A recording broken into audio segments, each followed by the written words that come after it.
Jeff Hunt. He's Bill Thorpe. It's Tuesday. Hey, is that your daddy or your grandpa? Such a weird video, dude. What does it say when we both have to wear diapers? Sorry. I couldn't help that one. Had to be done. Had to be done. Had to. The line of the morning so far, Mr. Thorpe. I'm gonna get myself in trouble again. So this all stems from a video that John Hickenlooper put out yesterday, and I'm scrolling through my X feed, and I'm going, oh, this is a nice video of John Hickenlooper and his grandson. Nope. Yeah. It's John Hickenlooper and his son. John Hickenlooper, 73 years old, and his 3-year-old son. When I go like this, Yeah. you say, you look at him and you go, vote for Dad. Vote for that. Perfect. All right, ready? Hi, this is John Hickenlooper. I'm here with baby Jack Hickenlooper, living proof that there's one miracle left in each of us. And the reason why I continue to fight in every way I can for Colorado and for this country. I'm running for re-election. I'm going to need everybody's support and your vote. Vote for that. Good work. Thanks, Jack. You can go back to eat your lunch. So there's so many angles here, Bill. Yeah. There's so many. At one level, that guy hasn't changed at all. He's still the dork that put on a little helmet and got on the scooter when he ran for mayor 22 years ago. Dude has been leading political offices in Colorado for 22 years. You like the direction of the state? How about you look at the guy that has held pretty much every office? Mayor of Denver, governor of Colorado, now U.S. senator in Colorado. Dude has been at the top of every office in the state for 22 years. So still the same dork that he's always been. But then it seems like a little jarring to look, and you're like, because he's so old, he's 73, and he has this kind of grandpa demeanor about him. Like the little tap on the back. Good job, baby Jack, like you would to your grandchild. Yeah. But it's his son conceived via IVF when he was 70 to his second wife. Now, I'm glad I'm pro-life, so there's a human life there. You go, that's great.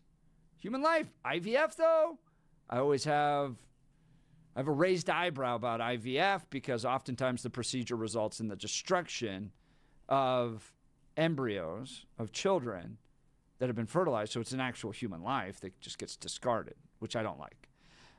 But you go, okay, there's a human life there. Then you got this guy that's 73 with a toddler. That's got its own issues. And then if you reelect John Hickenlooper, he's going to be into his 80s when the term ends. I'm watching just take me out of the conservative world and just put me in the political calculations world, okay? Where's the young socialist running to primary him? Like, you just had a big win with Mamdani in New York City. The top-rated politician in Colorado, according to Magellan Strategies, Alexandria Ocasio-Cortez. The voters want the young socialists. So, where are they? Is the Democrat Party, the machine in Colorado, so effective that it gets to geriatric U.S. senator who's been in office for 22 years? And by the way, there's a net migration away from the state right now. People don't want anything to do with Colorado anymore. They're like, I'm ready to leave the state. The headline out of the Gazette was the number of Colorado natives, a shocking number of Colorado natives no longer want to live in this state. So that guy who's been in power for 22 years can't get a primary from a young socialist? Is the Democrat machine that good in Colorado? What is going on? We want you to be a part of the conversation. Give us a call. Do you want to give John Hickenlooper another 6 years? And then, Bill, who's the Republican running against the guy? You say, when I go like this. I'm tapping buttons here. I killed it. Who's the Republican? We got 21 candidates running for governor. Yeah. in the Republican Party. Who's running against John Hickenlooper as the Republican right now? Yeah.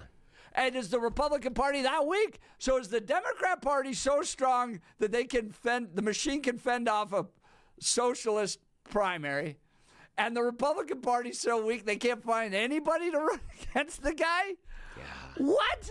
Yeah, why What couldn't you run and against then him? he's parading his son we had when he was 70 years old. This is just wild to me. The whole thing's crazy. Join the conversation, 303-696-1971. Text us on the Dan Caplis Law text line at 720-819-5115.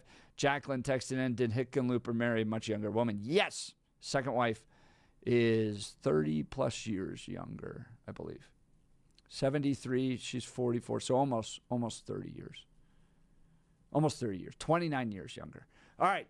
Would love for you to be a part of the conversation. Again, 720-819-5115 is the text line. The call line, 303-696-1971. Now it's time for News and Comment with Blake Olson. Blake Olson. Blake Olson, News and Comment. Hey, good morning. It is Tuesday, 26, and mostly cloudy in Denver, expecting a high of 49 today. News sponsored by Pastor Camp Heating and Air Conditioning at 303-777-1234 to learn more about special savings opportunities on Lennox equipment. Our top story, DJT, holding a cabinet meeting today. Press Secretary Caroline Leavitt said all aspects of the September drug boat strike in Venezuela were legal. The second National Guard member shot last week is making progress. West Virginia Governor Patrick Morrisey says Staff Sergeant Andrew Wolf is now out of a medically induced coma. I'm not the doctor. I'm not going to try to pretend to be so. What I will say is that Andrew remains in serious condition. We did have some positive news. The suspect in the shooting is an Afghan national who worked with the CIA, of course, in Afghanistan. He's facing first-degree murder and other related charges for the death of Wolf's colleague, Army Specialist Sarah Beckstrom. Accused killer Luigi Mangione will be back in court today as his attorneys look to potentially suppress evidence in his case. Mangione murdered United Healthcare CEO Brian Thompson in cold blood last December in Manhattan. During Monday's hearing in a New York City courtroom, prosecutors played the 911 call that led to Mangione's arrest at a McDonald's in Pennsylvania. Travelers without a real ID will have to pay a $45 fee to go through TSA checkpoints starting next year. The TSA announced on Monday that the new fee will go into effect February 1st at DIA and across the country. Candace Owens spoke for the first time about the Macron family, France, plotting to assassinate her. The only department that we did hear back, well, first let me say I did not at all hear back from the FBI on the American side. I did hear back from the counterterrorism unit. I did hear back from the White House confirming that that message had been delivered on Trump's desk, me saying that I had the information. I guess he didn't want to inquire further, which is interesting. But the FBI left me on red. And I will say I didn't go through an official channel and send an email, and I should do that. But I did send a text message to somebody very high up who received the text message. No response. Now, I thought that the claim of the French Foreign Legion being involved in Charlie's assassination, I thought the FBI might be interested. No phone calls even from Utah's FBI branch have come into me either. Wouldn't you want to see? Aren't we supposed to be investigating the Charlie Kirk assassination? It was totally not a state operation, and they really want to get to the truth, which explains why nobody called.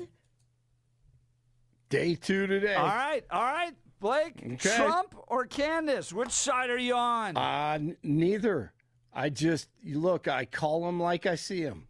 So I agree with 95% of what DJT is doing, but So I think why do- there why- are powers that be that we don't know about. And that's what he's trying. He is trying to clean it up. He's trying to figure it out. But his life is on the line every day. I don't know what he has to deal with, but I can't even imagine. But I feel like, there's a literal or figurative gun pointed at him every second of the day. As far as Candace, I think she's trying to get to the truth and find out who murdered her friend. And one of the most important political figures of our lifetime. And we don't want to live through JFK again. So how about you? So, I think Trump has better things to do than spend his time chasing these wild theories. And there's a whole process to determine what happened. It's called a trial. Right? And we have set this up as a country where we're going to bring evidence on both sides, and a jury of his peers is going to look at those evidence and determine whether or not he's guilty. And I'm just sitting, what I'm watching is Candace Owens run into a dead end because the FBI, right? Like, think if this was Biden, we'd all be like, well, they're burying stuff and there's not stuff there. Now it's Trump, it's Dan Bongino, it's Kash Patel. It's supposed to be all of our friends looking at this going, there's no there there. There's no there there. We're going to have a trial. We're focused on the trial. We're not chasing down French Foreign Legion training ops in California and French property trans things in Wilmington, Delaware. It's not worth their time because there's no there there. That's what I think. Okay. And the system was the Warren Commission in the 70s. And that was a joke. I still think it was. I think with Kennedy, it was one guy. I think with who was the Boulder girl that died? What was her name? The pageant Ramsey. Oh, I think Ramsey, it was the mom. Yeah. I think I got kicked. I think so too. I got assaulted by a random, weird, wiry white guy downtown. Right. Yeah. I think the solutions are often just a lot simpler than we make them out to be. I don't think there's any big cabal behind the scenes pulling the strings. They're not that smart. Possibly. Got to uncover every stone, Jeff. This is fun. We were going to continue. Normally it's me and Bill debating. Now it's me and Blake debating. It's just a fun little season on the Jeff, Bill, and Blake show. We're just trying to get to the truth. Louisiana Governor Jeff Landry says he wants to see National Guard troops back in New Orleans before Christmas. Landry says he spoke with DJT Monday morning, and 47 said the troops will be in town in 2 weeks and will stay in New Orleans through Mardi Gras. The Patriots have won 10 straight after a 33-15 win over the Giants on Monday Night Football. Pats are 11-2. College football playoff rankings will be released tonight, and there will likely be a shakeup in the top after number 3 Texas A&M upset by number 16 Texas in the regular season finale over the weekend. Man, that was a great game. That was a great game. Mavericks beat the Nuggets 131-121 last night. Canucks at the Avalanche tonight at 7. 23 in Northland, 24 in Highlands Ranch, 25 in Denver. You're waking up with Jeff and Bill. Blake Olson, News Talk 710 KNUS. Your 710 5-day forecast will have fair skies starting off our Tuesday with morning temperatures around the middle and upper 20s. With some daytime sunshine, we'll get to the upper 40s. But Tuesday night, expect developing snow, which could be light to moderate along the Denver metro, especially south. Tuesday night into Wednesday. Lows going to be mid-20s with highs upper 20s, low 30s Wednesday afternoon. Snow will taper to scattered showers with clearing skies mid-teens Wednesday night. Meteorologist Don Watzel in the 710 KNUS Weather Center.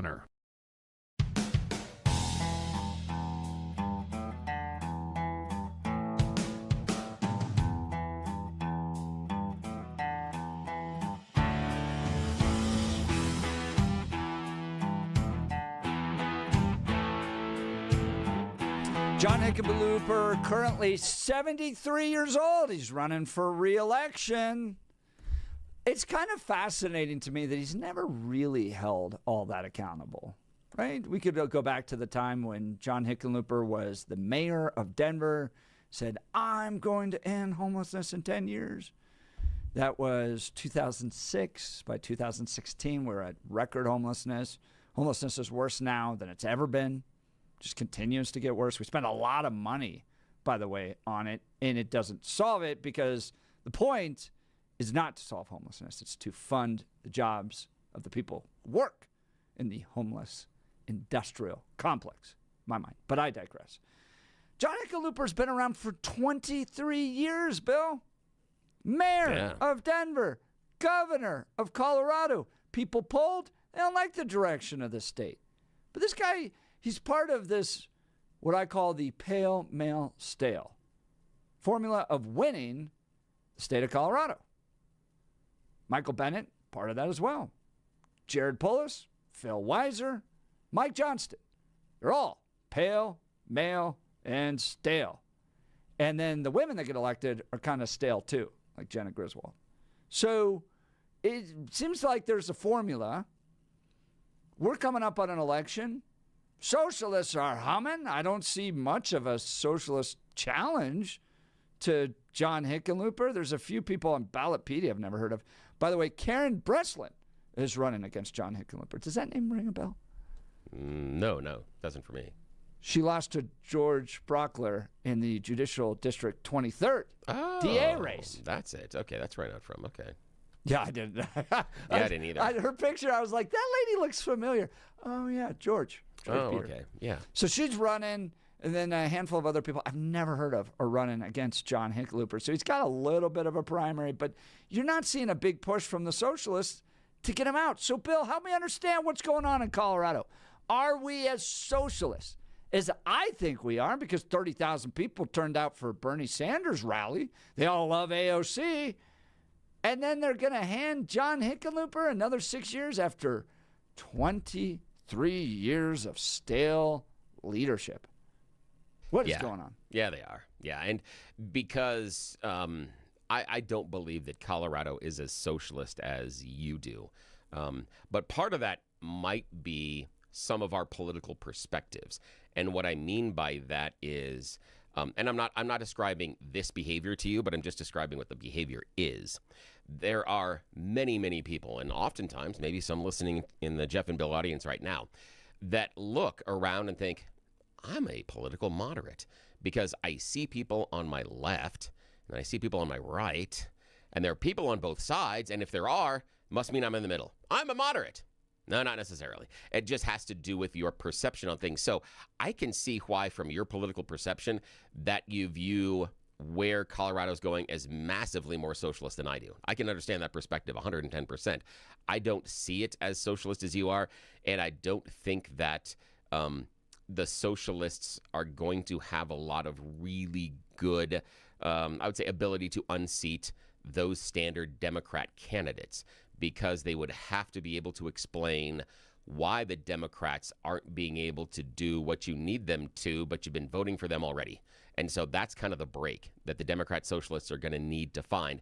The other thing they're going to need to find is, and this is one that you cannot manufacture, this is one that has to be discovered, much like gold in the Colorado hills. You have to discover charisma. And that's how you unseat someone like a Bennett, a Hickenlooper, a Weiser.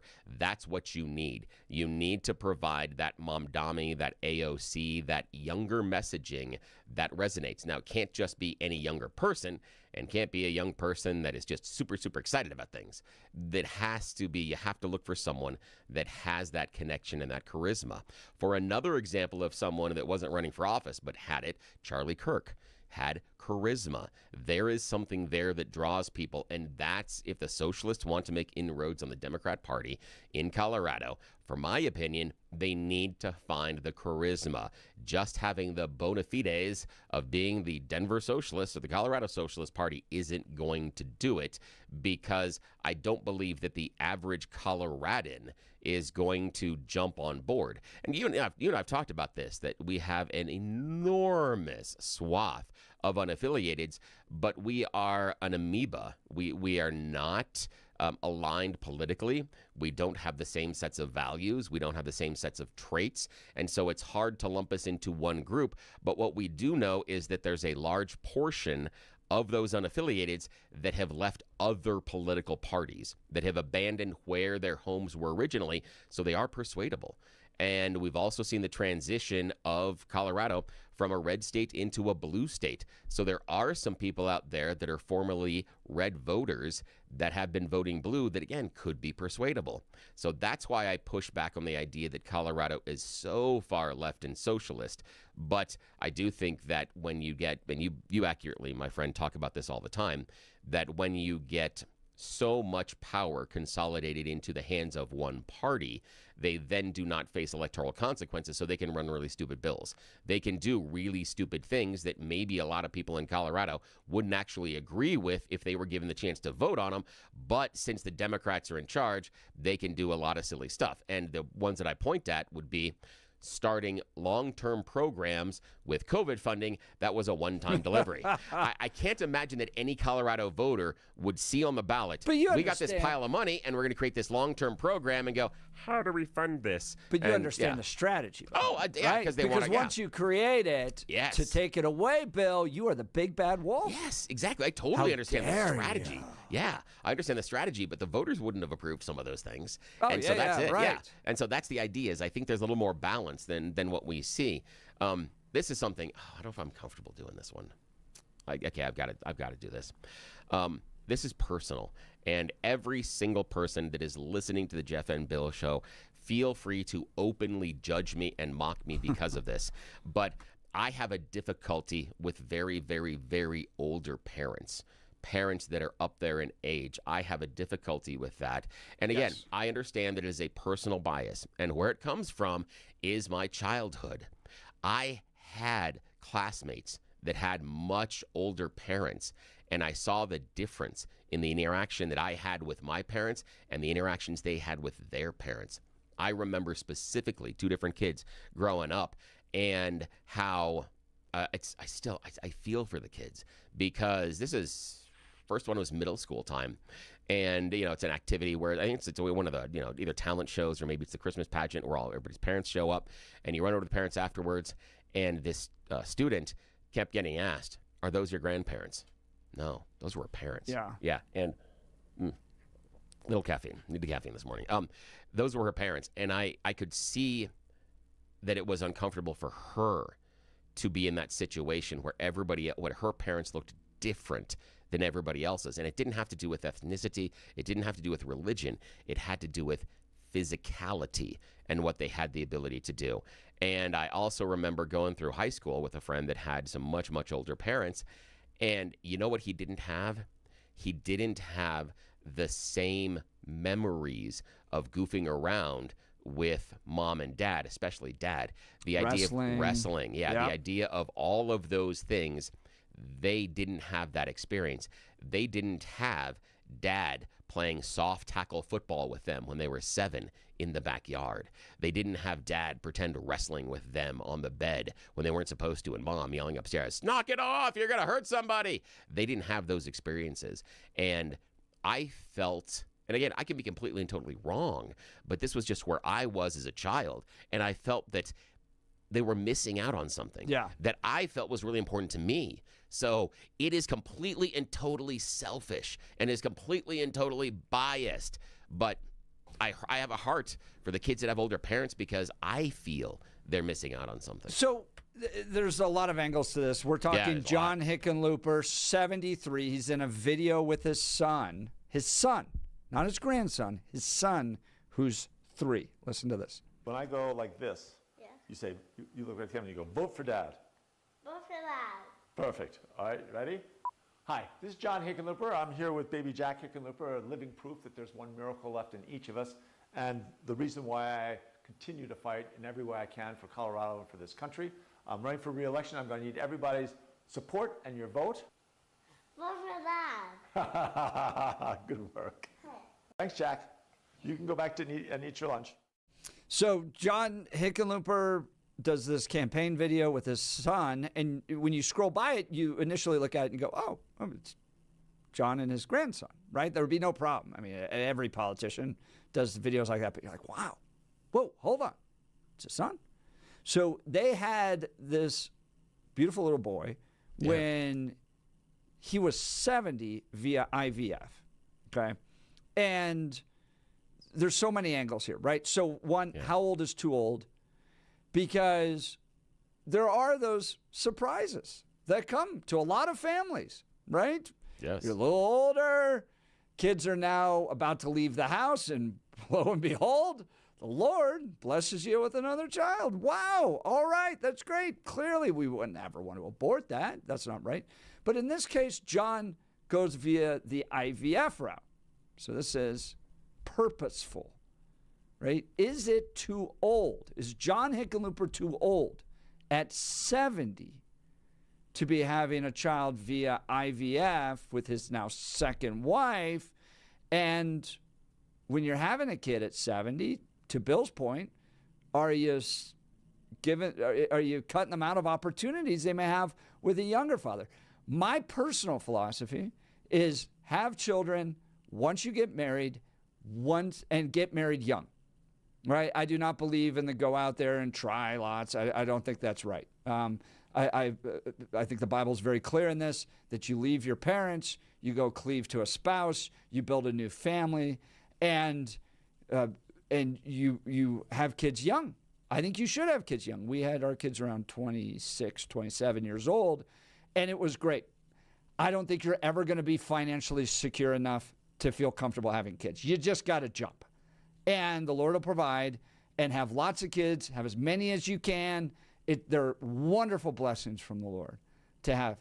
But this, 70 years old, that puts him in the categories of like the Robert De Niro's. And who's the lead singer of Rolling Stones? Mick Jagger. Mick Jagger, who also had a child. I can't believe we're still in friends. his 70s. You don't know the lead singer of Rolling Stones, and we're still friends somehow. That's because you and I live in different worlds. That's true. That's fair. That's fair. As evidenced by the first hour. Yes. One of us lives in a nice world. The other one, that'd be me. Not so much. Yeah. Here's another perspective. Kathy and Aurora texts in. My parents were 38 and 45 when my last little bro was born. There was a 12-year gap between the youngest and then who became the youngest. Because of that period of time, most people had their children in their 20s. My little brother was frequently asked by strangers if they were his grandparents. It made him so mad. More and more people are putting off having kids until past 35 and 40. However, I don't think it's fair to the child to be 70.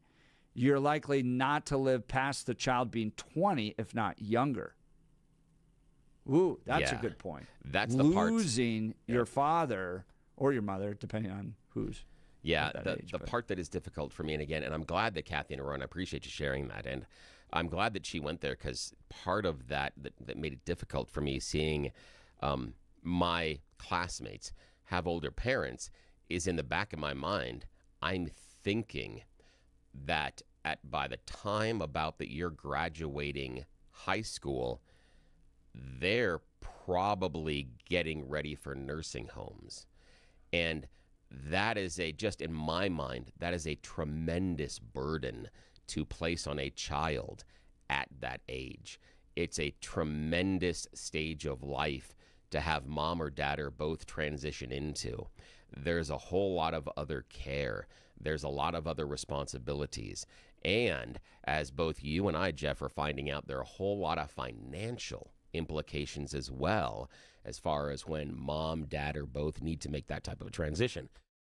And I would not have been prepared or capable at the ages of 16 to 24 to deal with that. Would I have powered through and figured it out? Yeah. But was I prepared to? Did I have the wisdom of life behind me?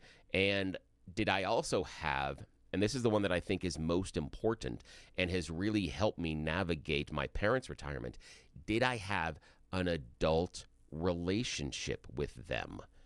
That's part of it, is you've got to be able to have some conversations with your parents about, listen, we got to pull this back a little bit. Are we attracted by the shiny thing at the retirement community, or is this a community that you feel you can deal with, day in and day out? The idea that you need to understand that you would not have had the conversation about, what's the food they're serving? Listen, Mom, Dad, you got to eat here every day. Is this the food that you want to have them serve? Is this going to fit what you can't have that conversation. You don't have the relevance or the life experience at that age. That's what hurts me, is I feel that you're missing out on that relationship in so many different stages when you have a parent that starts in their 70s with a child. I feel both the child and the parent miss out on some important stages in the growth of the individuals and also inside of that parental-child relationship. You miss out on things. And that's why I have a hard time. I can't say, no, you can't do it. Yeah, but right. It hurts. It hurts me. Well, and to me, it's different, too, than just kind of the magic happening, right? Like there's an element of intentionality here that you go, really? Like that, because I know lots of people that have 4 kids. They get into their mid-40s, early 50s, and along comes the extra one, and that's exciting. Yeah. And you go, well, I think there's a God who governs in the affairs of men, and there's a God that had a plan for that. In this case, John Hickenlooper going out at 70, engaging in IVF to have a son. Wow. Just a little different. That's tough. And that boy's going to miss out on some stuff. And to your point, have to deal with a lot of stress that goes upon a child, especially as their parents get older. And also there's, this, again, second family, second marriage. So I believe John's got some kids, I think, from other earlier marriages. He has one. Yeah. Who's in college. Yep. And that's going to be a difficult thing as well, because those 2 children are going to be in vastly different life stages at the time in which they have to interact and deal with some very serious family issues. And that is also going to create another barrier, because what's that relationship like? If it's, a person that is under the age of 5 and someone that is in college, that's where are the commonalities that they're going to find in their relationship growing up, unless that college student is going to be a part-time caretaker for that child. They're not going to have the same type of sibling relationship or even sibling rivalries. That can be good or bad, but I would look at it as good, the idea that growing up in that house and having to navigate and understand who your siblings are and that familial connection. And those kids, because of that vast age difference, they're just not going to have it. I know people that have, vastly spread out families, and the kids that are up on the top don't have necessarily the same relationship with the kids down at the bottom. My dad's one of 5, and there are, I want to say there was almost 20 years between he and his youngest sister. Wow. And they were disconnected. Yeah. Because he was at a different stage in life. Now, when she got into the middle school, high school area, they reconnected for a variety of different reasons, because he was the coolest older brother and he could drive her places and things. And so that became where their relationship grew. But younger, when they were little, they couldn't stand each other because they were at such different stages. They never interacted. Yeah. Join the conversation. Would love to hear from you. How old is too old to have a child? John Hickenlooper, 73, in a campaign video with his 3-year-old, which means via IVF, they conceived and had their little miracle baby, as John refers to, in his 70s. I looked this up, the percentages of that happening in America, like out of all the births. And let me pull up the exact percentage, because it is tiny, tiny, tiny. All right, you ready for this? Yeah. 0.008% of all births in America between 2011 and 2022 involved fathers aged 70 years or older. Ooh. And is John too old to run for Senate again? He's 73. Donald Trump, though, 79. Those guys seem vastly different, though. If you asked me who was older, I would have said John Hickenlooper. Yeah. The thing for me is that I have this issue with people that are 70 plus still being involved in our government. I have a real issue with that. There's wisdom there, Mr. Thorpe. Great wisdom to be brought. There's also, for me, though, a lot more wisdom than Mamdani has. Well, there's also a disconnect, I believe, at times that I see in that generation, in that age group when they get up there. A disconnect from what can happen and what is real life. And so they're at a stage in their life where they are seeing the end of the road, and I'm not certain that gives them the right perspective for people that are earlier in that journey, still trying to climb the mountain. And that's probably as far as I should go. Join that right as now. well. We want you to be a part of the conversation. Here's the phone line, 303-696-1971. Text us on the Dan Caplis Law text line, 720-819-5115. Guys, let's talk Guy Rees. My wife and I had an absolutely fantastic experience at Guy Rees. If you've never been in, go check them out. They are your personal, professional home designers, which means they sit down with you and show you an incredible selection of Hunter Douglas custom blinds, shades, and shutters. They will walk you through everything and help find the perfect option to enhance the look and functionality of your home. So whether your curtains are clashing or you just want a fresh look, Guy Rees has the solutions for you. Their designers are the experts, and they can help you with everything from window treatments to full room decor. Here's the best part. They offer a personalized in-home consultation. They come to you. They bring the paint samples. They bring the blind samples. They even bring lasers to perfectly measure everything so you can get the expert advice right in your own home. Do yourself a favor. Get started today. We have great blinds in our home. I love them every single day because of the great people at Guy Rees. Go to GuyRees.com to schedule your in-home consultation. That's GUIRYS.com, GUIRYS.com. Go see the great people at Guy Rees. You'll be sure to thank me. And we'll continue with your phone calls and texts. You're listening to The Jeff and Bill Show. This is Denver's Talk Leader, News Talk 710, KNUS.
Welcome back to the Jeff and Bill Show. John Hickenlooper out with a campaign ad that kind of struck everybody with some raised eyebrows. When you're scrolling through your X feed, you go, oh, it's a nice man with his grandson. Nope, it's his actual son. John Hickenlooper, 73, with his 3-year-old, Jack. When I go like this, Yeah. you say, you look at the camera and you go, vote for Dad. Vote for Dad. Perfect. All right, ready? Hi, this is John Hickenlooper. I'm here with baby Jack Hickenlooper, living proof that there's one miracle left in each of us. And the reason why I continue to fight in every way I can for Colorado and for this country. I'm running for re-election. I'm going to need everybody's support and your vote. Vote for Dad. Good work. Thanks, Jack. You can go back to eat your lunch. Now, when Hickenlooper had baby Jack, he was 70. And out of all the births between 2011 and 2022 in America, 0.008% were to fathers aged 70 or older. Is it too old to have a child? Well, Abraham and Sarah. Abraham was 100, Sarah 90 when Isaac was born. Is it a problem? But those kids miss out on a lot. What do you think? Let's go to the phone lines. Francis Golden. Good morning, Francis. You're on with Jeff and Bill. Morning. Hey, guys. I hope you're coming out of turkey coma. I'm still in one a little, but that's all right. Me too. I'm still trying to grind my way through the leftovers. We're getting, they're sealed in airtight containers, but still, yeah. Yeah, they're not getting better. No, they're not. And the problem is, and friends, the problem is this, is that in our house there are a couple people in our house that won't eat leftovers. And so a lot of times it comes down to like me or the cat. And the cat is picky. So, I end up getting most of it. Yeah, exactly. That's all right, sorry, continue, my friend. Oh, no, that's all right. I think I have a little bit of a perspective on this because when my dad had me, he was 50, and I'm the oldest in our family. And we actually had my mom had 5 kids in 3 years. She had 2 twins immediately younger than me. And my mom was 38 when she had me. So but I think that's the cusp. I mean, cusp wouldn't be the right word. That's the edge. You can't push it past that, I don't think, at all. And have some meaningful, parental time, when you're in high school, when you're in junior high, when all the stuff, it's tough. I think financially and everything else, if you go past that age, there's just no way. So we had a diaper service. This is from my mom. I certainly wouldn't have any firsthand recollection, but a diaper service that would come to the house called Rock a Dry Baby. Good name.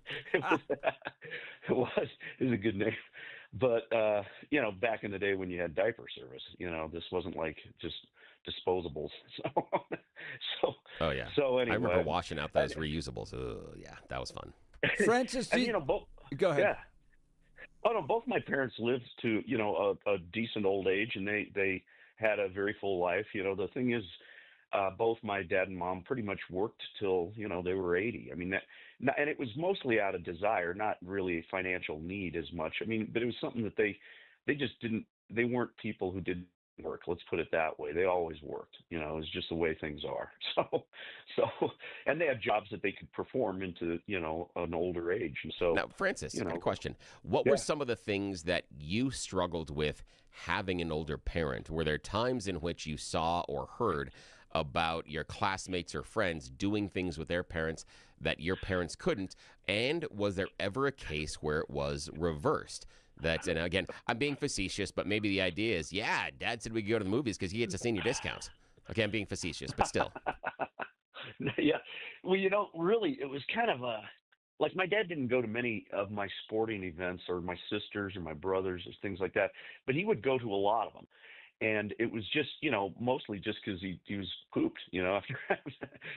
But it was also kind of, there was a lot of us. And so it was, if he was to make the rotation on all 5 kids' different events, he would never have an evening at home alone, So that was a little tricky, but it wasn't a big deal to me. It really wasn't. It wasn't we were kind of not feral. I mean, but it was different. You didn't have cell phones. You didn't. It was always kind of how's so and so getting home? And once I could drive, I could shuttle people around. And once my brothers got their license, they could shuttle people around. And we had like 3 not great cars that worked okay to get people to and from, and it all worked. It just worked. It wasn't like, and you'd get a lot of rides home from friends and things like that. It wasn't a big Francis, deal. It really wasn't. I think your analysis is right that, the 50s is right along the edge of where you can be having kids. Once you're jumping into the 70s and IVF,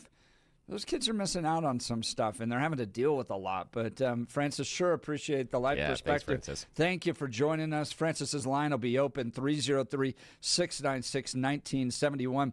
George Brockler texted in reminding us that in Colorado, the mandatory retirement age for judges is after 72.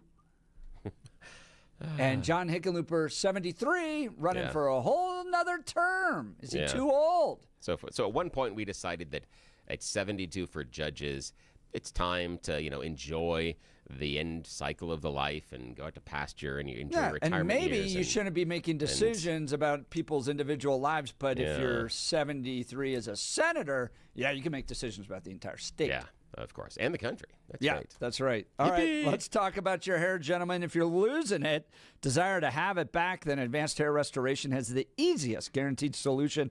Their simple one-day treatment offers life-changing results. Guys, I've seen it with my own eyes. It's not magic, but close to it. They put hair where you need it the most, and bam, it grows. It's actually science. So, guys, if you really want to go after that lady later in life, maybe start that family. Advanced Hair Restoration can help you with your prospects. Advanced Hair has it all. Top-rated Dr. Tanya Paul's modern technology. And best of all, you can get your own natural hair that begins regrowing the very next day. Advanced Hair even guarantees it will grow for life. So schedule your free consultation now, 720-459-HAIR. If you qualify, you'll get $250 off and 250 free hair grafts. Advanced Hair is the winner of Westward's Best of Denver and has changed the lives of tens of thousands of people. So don't wait. Check out the before and afters online for yourself, 720-459-HAIR or advancedhair.com, 720-459-HAIR, advancedhair.com. We'll continue with your phone calls and texts. John Hickenlooper and his 3-year-old child. He's 73. You're listening to The Jeff and Bill Show. This is Denver's Talk Leader, News Talk 710, KNUS.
Welcome back to the Jeff and Bill Show. John Hickenlooper out with an advertisement for his Senate campaign. He's 73. If he gets elected, he'll finish his term at 81.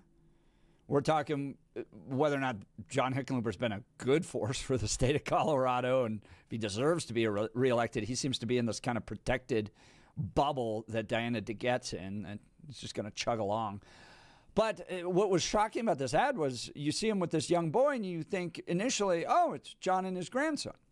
No, it's John and his son, who he had via IVF at 70. And so there was like this affirmative effort to have a child in your 70s. Is that too old? Let's go to Aaron in Denver. Good morning, Aaron. You're on with Jeff and Bill. Morning.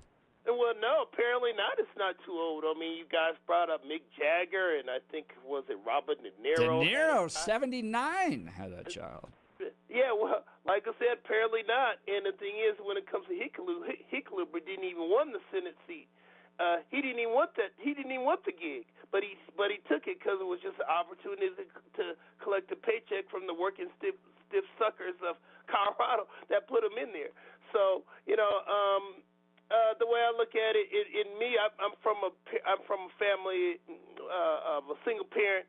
The male figure in my life was my grandfather. So and I had a lot of fun with him until he passed on. So, you know, kids just find, it's kind of like the movie Jurassic Park. Life finds a way, and kids will adapt to that situation. Now, I don't know how long Hickenlooper's going to live. None of us know. None of us know how long we're going to live on this planet we call Earth. But the thing is, though, who knows? Hickenlooper may live to be 100 years old. I don't know. Maybe Jeff and Bill, maybe you guys will live to 100 years. I don't know. Who knows? But the thing is, though, his son will find a way to adapt. And if Hickenlooper suddenly passes on, at least he'll have his mother, and he may have other male figures in that family that he can kind of use as a life raft. Because my grandfather was my life raft, at least as a male figure in my life. So, you know, Aaron bringing a lot of wisdom to the conversation. Yeah. Well, like I said, though, I mean, kids just find a way to. Kids are resilient. Kids find a way to adapt. And unlike the Republican Party, which is in this state in Colorado, is so dysfunctional.